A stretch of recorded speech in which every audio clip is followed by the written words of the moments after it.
Srečanja so se udeležili predstavniki javnega, političnega, gospodarskega in kulturnega življenja v občini. Kaj pa je poleg 650-letnice še odmevalo v mestu na okljuku Krke?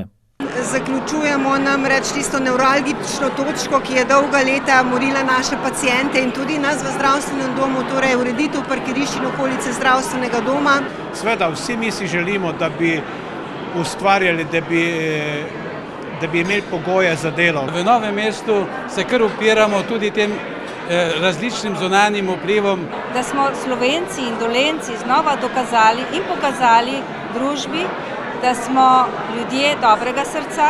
Novo mesto se je poživilo morda tudi za 650-letnico.